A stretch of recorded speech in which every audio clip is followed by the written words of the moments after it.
Hi, I'm Dr. Jaime, and I'm back again to talk about sample. Now, talking about sample, I would say in the biostatistics, sample is a very, very important thing that you need to know. How? Because all activities, all our recordings, all our work based on any different profession that you are working on, you need to know how sample is being collected and how it is being used. It is the functional part of a population. We cannot actually take the whole population of the universe. When we are taking records or we want to bring out a work or a solution to a particular work, for example, you are producing drugs or any field at all, you need to take a sample to work on first, and after that, you now deduce the conclusion from the sample you are working on. So that is how sampling is very, very important.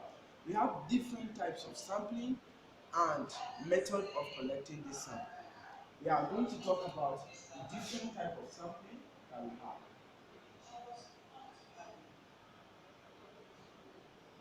Now the first part of it, we know that what we call authoritative sampling.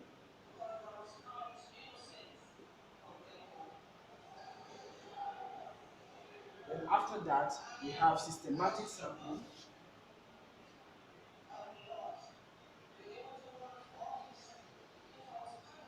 and we also have what we call random sampling.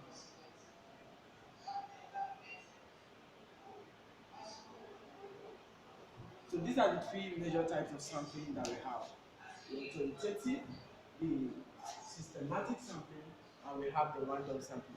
So let's look at the first one, which is authoritative sampling. What is authoritative? Sometimes it is called purposeful sampling.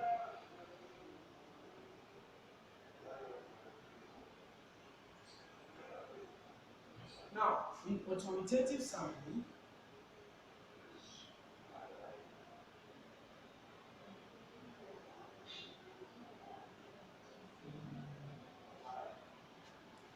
this is the type of sampling that is collected on purpose, or you are aware of the places you are collecting your samples from, and you also know the characteristics and the qualities of those places you are collecting your sample from. This type of sampling do not easily give room for errors or problem. Why? Because you are actually doing this based on your own choice and not selecting it randomly. For example, in a class, you will want to select students to perform a competition. You would like to choose the best student to perform that competition. So if you know the best students, just selecting those best students to do the competition is known as authoritative sampling, because you select them on purpose based on their performance or what you know of them. So we have the second one, which is known as the systematic sampling.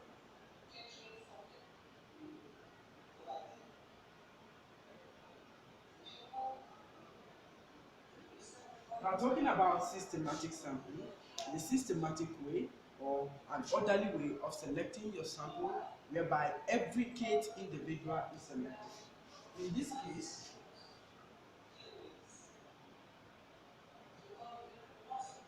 every case individual is being selected. So what do we mean by K? Where K stands for your natural numbers, which can range from 1 to hundreds and thousands of them. For example, in a class, so let us use the same competition as an example.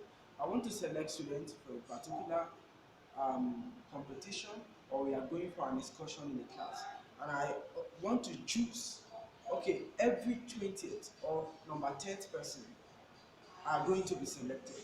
This simply means every 10th individual is going to select every 10th individual in the class to partake in that competition. So if the number, if you take number and the number ranges from 10 to 20 to 30 to 40 and thereabout, you will be selected. Now there are some errors that mostly come up in this type of sampling. This is because it gives room to poor judgment and um, poor elaboration of a particular area. Because let's say you are to select this for every 10th individual, It is very, very possible that, let's say we want to check an area whether this class or the class is suffering from fever. Now, if we take every 10th person from that place, it might not tell us the real problem of the class, because for those 10 are picking, let's say are big 10, 20, 30 and thereabout, might not have fever, but the majority of the class might still be suffering from fever. So it might not deduce the better explanation of that particular population. So it is very, very good to observe and to know the type of sampling you are taking in a particular population.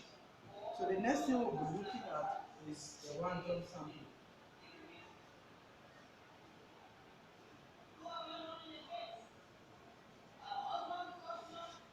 So talking about random sampling, this is the type of sampling that gives room for equal and fair selection. This type of sampling gives room for equal and fair selection. That is, this sampling does not give room for any bias. Everybody are given equal opportunity to be selected in this type of sampling, because the sampling is selected randomly. We've come across this type of method of sampling and we've used it in so many activities. For example, the coin tossing that is used in the aspect of football. When we use coin tossing in football, we find out that we have the head and the tail, whereby it is thrown up and the players from each side are selected randomly, either choosing the head or the tail. So we have example like the coin tossing. We also have example like the dice casting, and we also have what we call the lottery that we know of. Though lottery is the type of random sampling that is used for larger population. Now, using lottery, you will be able to get or deduce a larger population to be selected randomly, and everybody will be selected without any bias. So these are the three examples that we have of random sampling, and I want you to look for more examples of random sampling and feel free to pass the video. So we'll be looking at the next thing, which is the measure of dispersion that we'll be talking about. Now,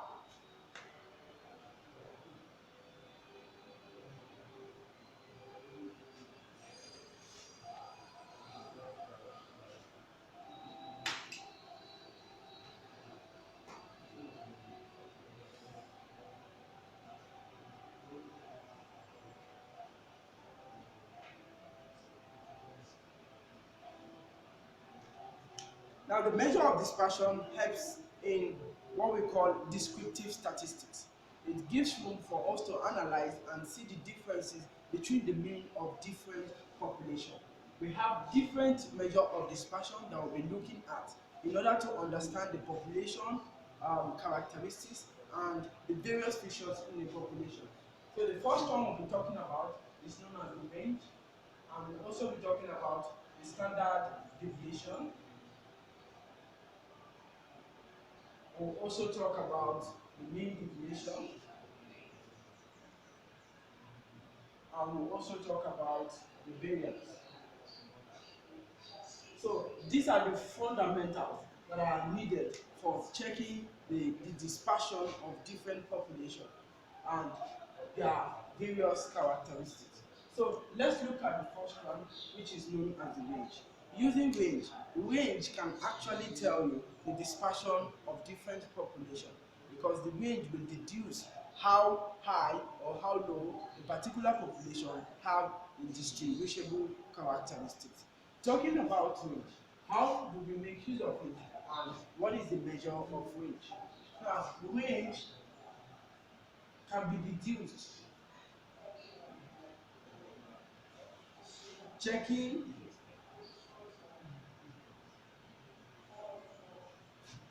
the highest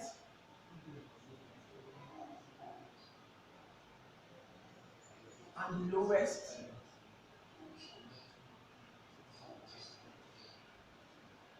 sample in a population relating to their characteristics.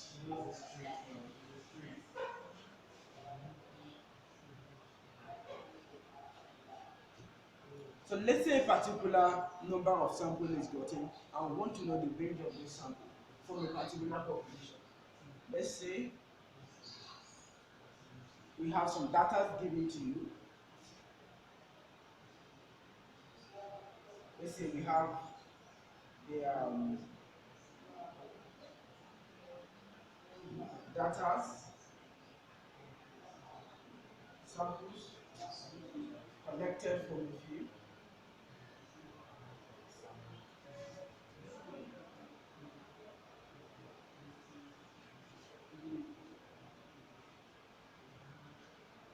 We have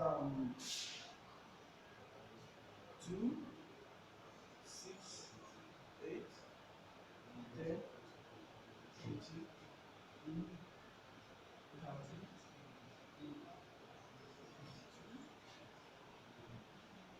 So, giving you something like this, how do you find the range of this? Although it is being arranged, but it can come in a way whereby they are not arranged in this manner. So, what you will just do is to look for the differences between the highest and the lowest, and that should tell you the range of that particular population.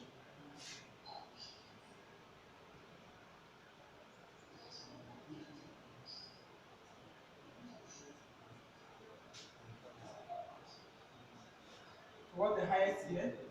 52. And what's the lowest? We have 2. So, the range is what? So the range of this particular sample is what? This is how we calculate for our age. The first thing is to arrange them and also find the differences of the highest from the lowest. That is how we calculate our age. So we'll be looking at the second one, which is known as the standard deviation. Now, how do we calculate our standard deviation of a sample? We'll be looking at some samples collected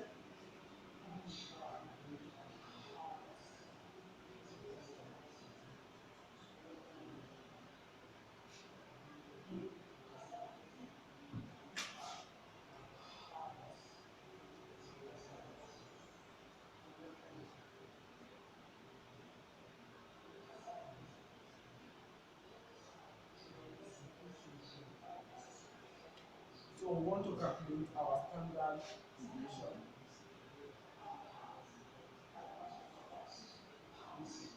So how do we calculate for our standard deviation? Now calculating for our standard deviation, we have our S equals root of summation x minus x bar all square over L.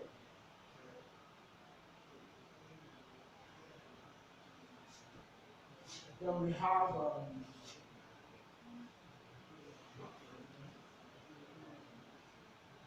we can also have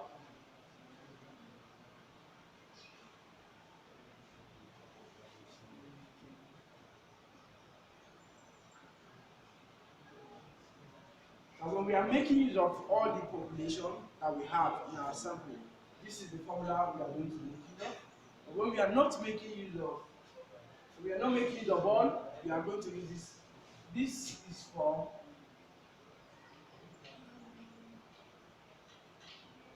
when it is not all the population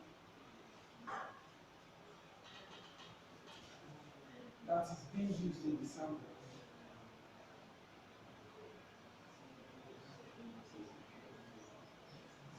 So you make use of this when it is not all the population that are being used in the sample, and you make use of this when you are making use of all the population in the sample. And mind you, this is used to calculate for ungrouped data. Both standard deviation are used to calculate for ungrouped data.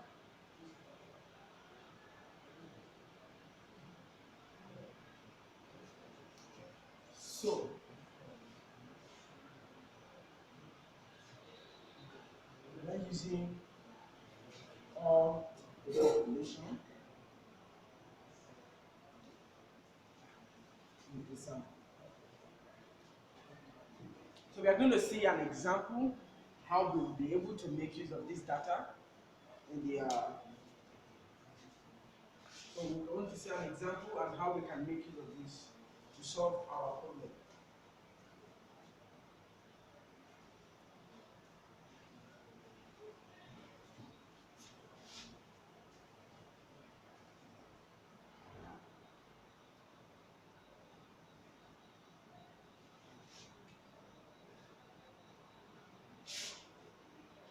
So an example is given that we have to calculate the standard deviation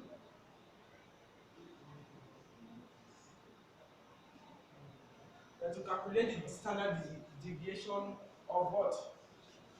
Femur length of locust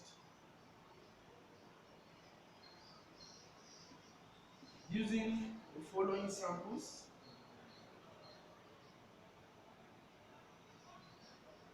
So data given include we have 3.0, we have 3.1, we have 3.2, 3.4, 3.5, 3.6, we have 3.7, we have 4.0, we have 4.1, and we have 4.2. So we have to calculate the standard deviation from this sample. The first thing, we have our formula. Since we are going to make use of all the population in the sample, so therefore we are going to make use of this formula. And again, you should also know that it is not grouped. So that is why we'll be making use of this, because it is used to solve questions of all grouped data. So the first thing is to draw the table. So drawing our table now, we'll be able to tell this is for standard deviation, this is your sum.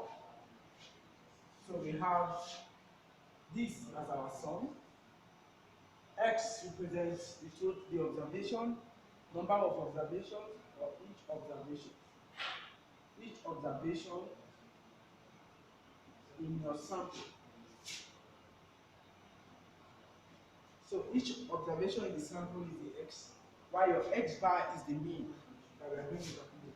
Your X bar is your what? Mean. While N simply represents the number of samples given to you. Alright? And we have how many samples? 1, 2, 3, 4, 5, 6, 7, 8, 9. So we have 10 samples here. So what are we going to do next is we are going to create table for the X, and create table for the mean, and also create table for X minus mean. I will also create table for X minus what? Mean all square. So you move the line down. But the mean cannot be included because you can actually use it. Or you should calculate your mean down. So the X we have is 3.0. We have 3.1, 3.2, 3.4, 3.5, 3.6, 3.7, 4.0, 4.1, and 4.3. So the next thing is to calculate our mean. How do we calculate our mean? To get our mean, we add everything together divided by the number given. So we have to add the total divided by number of observation is how we are going to get our mean. So we have 3.0 plus 3.1 plus 3.2 plus 3.4 plus 3.5 plus 3.6 plus 3.7 plus 4.0 plus 4.1 plus 4.3. So the total you are going to have that 5.9. So having that 5.9, you will now divide it by the number given. So how many do we have? We have 10 number. We divide it by 10. When you divide it by 10, we are going to have our mean as 3.59. Okay. So whatever you have as your mean now, you will now be taking it from this. So our mean now will be what? 3.0. So the first one, which is 3.0, you take it from this, you are going to have 3.0 minus 3.59. What are you going to have? You have minus 0.59. Now, you now take this your x, which is 3.2. You now minus it from this also. You are going to have 3.1 minus 3.59, which is the mean. You have minus 0.49. So you also have your 3.2 minus 3.2 minus 3.59. You have minus 0.39. You have 3.4 minus 3.59. You have minus 0.19. You have 3.5 minus 3.59. You have minus 0.09, and you have 3.6 minus 3.59. You have 0.01. You have 3.7 minus 3.59. You have 0.11. And you have 4.0 minus 3.59. You have 0.41. And you have 4.1 minus 3.59. And you have 0.51. You have 4.3 minus 3.59. And you have 0.71. So the next thing you have to do is to square your value. So we are going to square each and every one of it. Minus 0.59 square. We are going to have 0.3841. So the next one will square it, which is 0.49 square.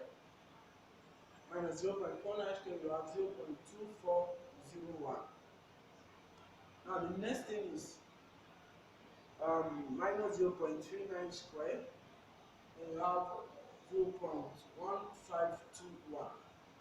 And you have 0.19 square, you have 0.0361.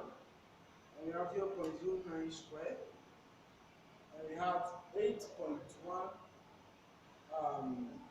is 10 raised to power minus 3 in standard form. Let's just leave it in 0.0081.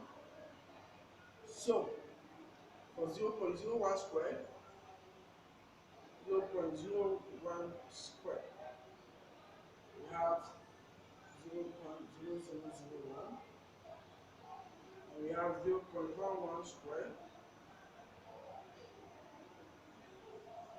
So we have 0.0121, and we have 0.41 square. We have 0.1681. We have 0.51 square.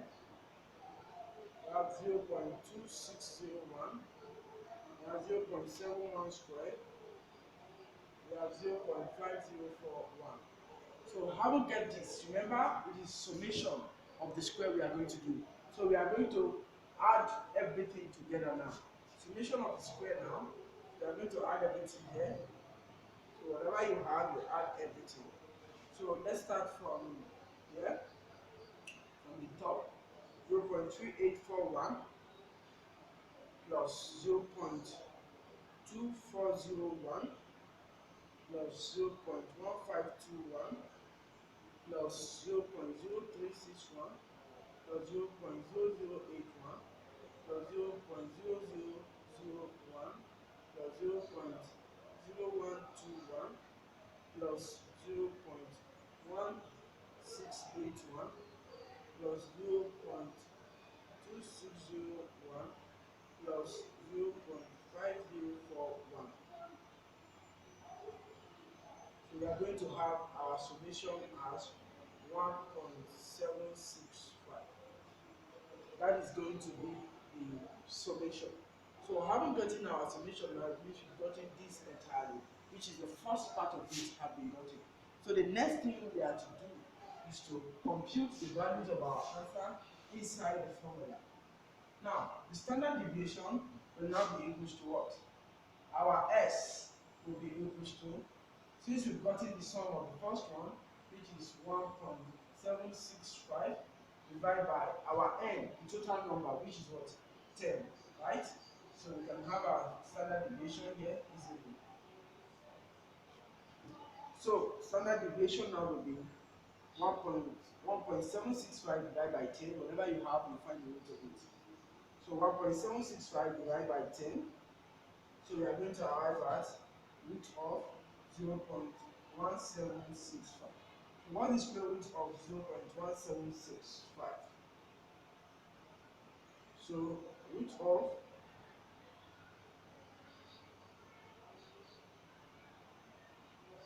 we have root of 0.1765. I want you to be trying this with me and tell me your answer. So you are going to have S as 0.4201. So it is very, very good to have more decimals, because the more the decimals, the more accurate your answer will be. So I advise you not to approximate quickly when you are doing your answers. So we are going to have the standard deviation as 0.4201. Now, this is our answer for this.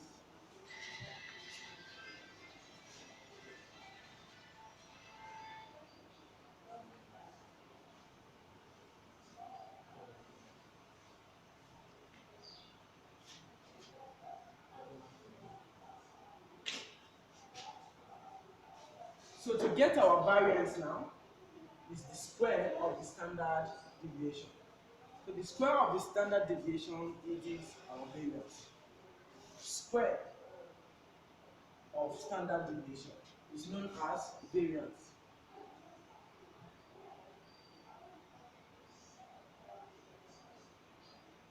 So that means our variance, if we want to get our variance from here now, simply means S squared. What is our S? Our S is found to be 0.4201. So when you square this now, what are you going to have? 0.4201 squared. We're going to have 0.1765. So that is how we calculate for the standard deviation and the variance. So in our next class, we will be moving to mean deviation. I hope you enjoyed the video. Please subscribe so that you can learn more from Learner's Connect. Thank you.